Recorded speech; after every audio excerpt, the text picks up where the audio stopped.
A ver, la pregunta es si el ego se puede manejar. Sí, para eso estamos acá. Si no se pudiera manejar, no tendríamos nada, no podríamos hacer nada para mejorar. O sea, el ego determinaría lo que hacemos y no podríamos hacer nada al respecto. Aclaremos primero qué es el ego. El ego es el resultado de nuestra conciencia pura. O sea, ¿qué es un ser humano? Un ser humano es un ente capaz de pensar. Eso es un ser humano. Un ser humano libre es un ente capaz de pensar libremente, sin ningún tipo de premisa, ni atadura, ni limitación, y sin ningún tipo de presunción o creencia previa, o sea, sin prejuicio. Ese sería el ser humano puro. Eso es lo que es un ser humano. Ahora, la realidad es que hemos ido evolucionando de una manera tal en que ese ente pensante libre se aplicó una serie de limitaciones llamadas creencias. O sea, un ente pensante libre puede generar la idea que se le ocurra. Ahora, un ente pensante que dijo, que se autodeterminó que el comunismo es mejor que el capitalismo, por ejemplo, ya no puede generar cualquier idea.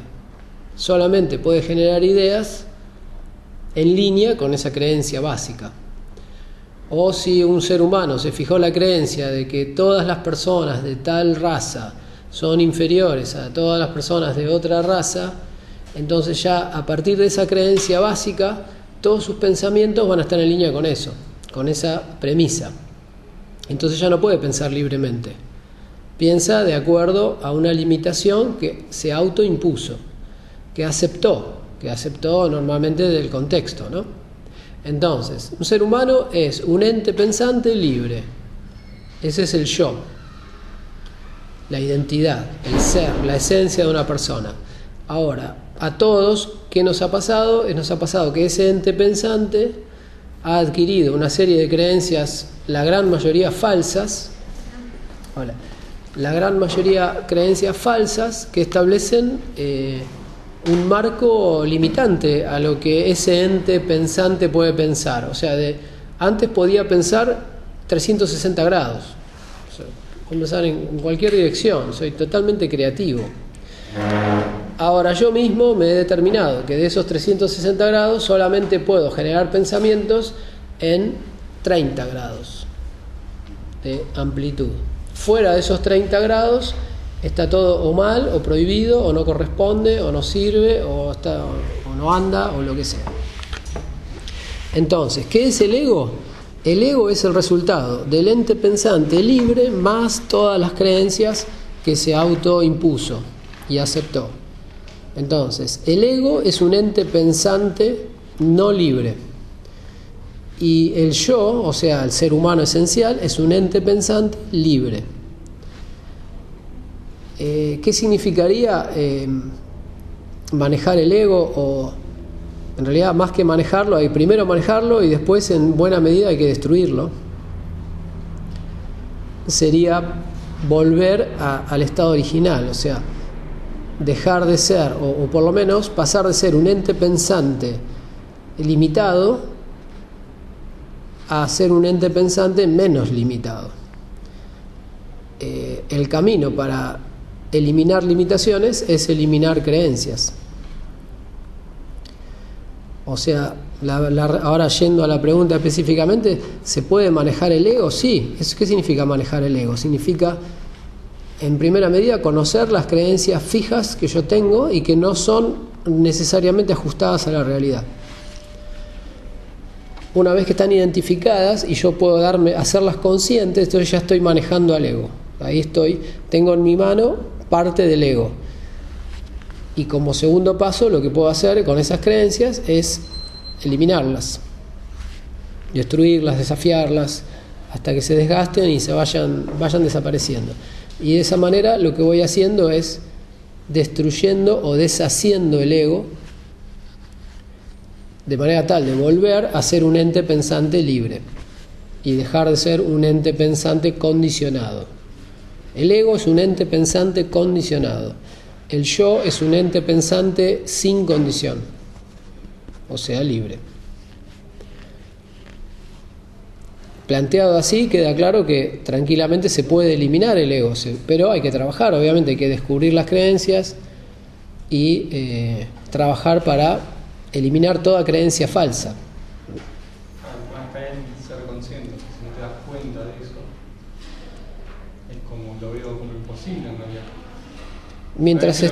Mientras no reconozcas tus propias creencias, en realidad no es imposible, es que no decidiste hacerlo. Es como decir, ¿es imposible correr 100 metros en 10 segundos? No, tenés que entrenarte mucho. Se puede, hay alguien que lo hizo, no significa que lo puedes hacer, dadas las condiciones mínimas necesarias, o sea, tal persona a tal edad, con tal situación física, sin estar enferma y qué sé yo, obviamente.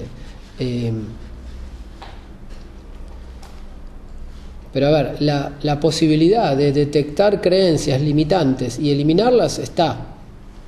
Ya el resto depende del esfuerzo que quiera hacer cada uno.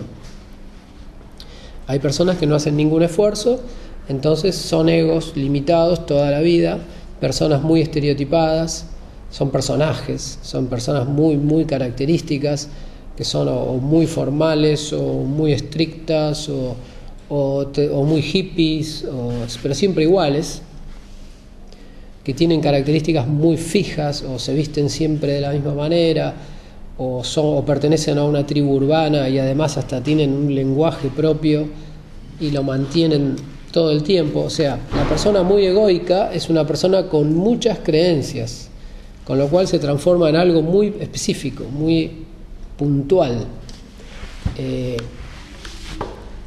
Y ahí sí tenemos todos los personajes que hay en el mundo, qué sé yo, tenemos al héroe, al antihéroe, tenemos al profesor conspicuo universitario de moñito, tenemos al típico medio drogadicto rockero Paolo, después tenemos al loquito, tenemos al sacerdote, después tenemos al super puritano, al nerd.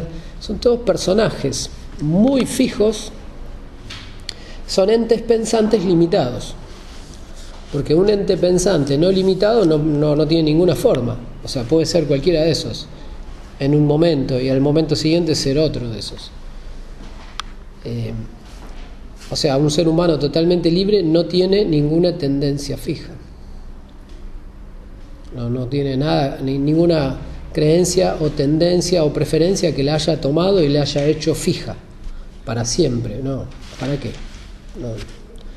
No la necesita. Ahora, todos nosotros inconscientemente sí hemos adoptado ciertas tendencias fijas que nos transforman en personajes, o sea, que hacen a nuestra personalidad, que determinan nuestra personalidad, y por eso hay tantas personalidades muy diferentes. Si todos fuéramos libres, seríamos todos iguales. O sea, no habría diferencia entre las personas, lo cual es lógico, porque no hay otra forma de ser libre. No sé si se entiende eso. O sea, un ente pensante libre es igual a otro ente pensante libre. Son dos entes que pueden pensar. ¿Qué diferencia tienen? Ninguna. O sea, ahora en este momento está pensando A, este está pensando B, pero mañana se puede intercambiar. Este piensa B, este piensa A. Pues son totalmente libres. Ahora, si este es un ente pensante que siempre piensa A, bueno, listo, ya no es libre. Y si además de pensar A, piensa B, piensa J, piensa H y tiene 1000 capas de pensamientos fijos, entonces ahí hay un ego cristalizado, un ego duro. ¿Se entiende? ¿Alguien quiere agregar algo o repreguntar? Una consulta. Si tengo una creencia que es positiva, inculcada por mis padres, por ejemplo, ¿también tengo que eliminarla o la tengo que dejar? La tenés que eliminar y volver a poner. Porque, a ver, si una creencia fue inculcada por nuestros padres y es inconsciente, por más que sea positiva, es automática, entonces no me da libertad. Una persona que se comporta bien de manera automática no es una buena persona. Es una persona que se comporta bien de manera automática. Por ejemplo, la persona caritativa que capaz que lo hace sin pensar, o sea, da una moneda pero automáticamente, y no es caritativa sino que lo hace automático. Una creencia así, automática, inconsciente, por más que sea buena o mala, no sirve, porque no es mía. O sea, fue inculcada y yo ni estoy enterado que la tengo, simplemente me domina, y me domina haciéndome bueno o haciéndome malo, pero es lo mismo, me domina. ¿Se entiende? O sea, una buena persona no es una persona que automáticamente se comporta bien, sino que es una persona libre que tiene capacidad para comportarse mal o para comportarse bien o para comportarse más o menos, y elige comportarse bien, libremente.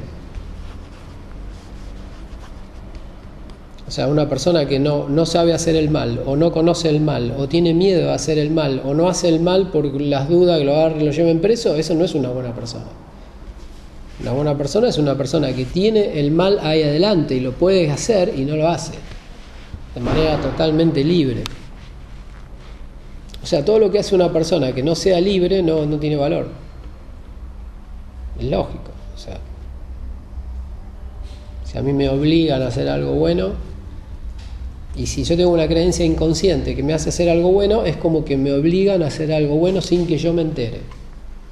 Es lo mismo. Es un mecanismo a través del cual la sociedad te obliga a hacer algo sin que vos te enteres que estás siendo obligado, pero no es tu decisión. Y por lo tanto no tiene validez, no tiene mérito. Como cuando vos trabajás para recibir el sueldo pero no te gusta tu trabajo, sería un ejemplo. O sea, lo haces por algo, pero en realidad no te causa satisfacción, o sea, lo haces como medio una obligación para que te paguen y vivir de eso y no porque... No, creo que no. Porque no depende de qué grado de conciencia tenga la persona. Una persona esté trabajando sabiendo que no le interesa el trabajo, pero sabiendo que su objetivo es tener el dinero para lograr algo que ya lo pensó y lo tiene todo premeditado, es totalmente consciente. Y no... Que un trabajo no le guste de ninguna manera significa que no sea bueno el trabajo. O sea, que un trabajo no me guste significa que va en contra de una creencia inconsciente. Y en muchos casos puede ser que lo más inteligente sea que yo mantenga ese trabajo aunque no me guste. Porque en realidad lo que estoy haciendo es luchando contra una creencia inconsciente.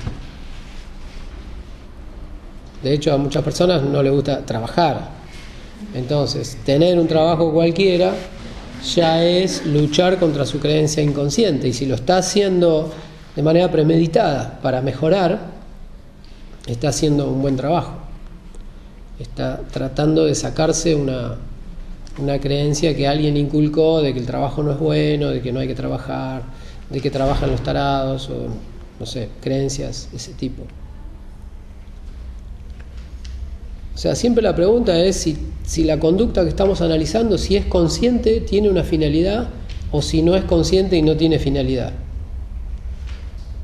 Esa es la pregunta que hay que hacerse. Puede ser una conducta media rara, pero si es consciente y tiene una justificación y un objetivo, entonces ya está bien. Contrariamente, una conducta puede ser muy buena, pero si es inconsciente no vale nada. Y si es mala y es inconsciente, tampoco vale nada. En realidad no tiene culpa. La sociedad lamentablemente todavía no llegó a eso, pero no llegó a entender eso. O sea, llegar a entender el hecho de que no existe la delincuencia, no es posible de la delincuencia. Toda persona que delinque es porque es una persona mentalmente condicionada. No puede pensar libremente. Está llevada a esa situación. No es una decisión libre. O sea, nadie toma la decisión libre de complicarse la vida. No existe. No existe el delincuente consciente, ¿no? La ley cree que sí, los abogados, los jueces creen que sí, mucha gente cree que sí, pero no es así. No es posible realizar una mala acción con conciencia total de esa acción y de sus consecuencias. No es posible. La mente consciente no te lo permitiría. Con lo cual, si te lo permite, es porque no estás siendo totalmente consciente.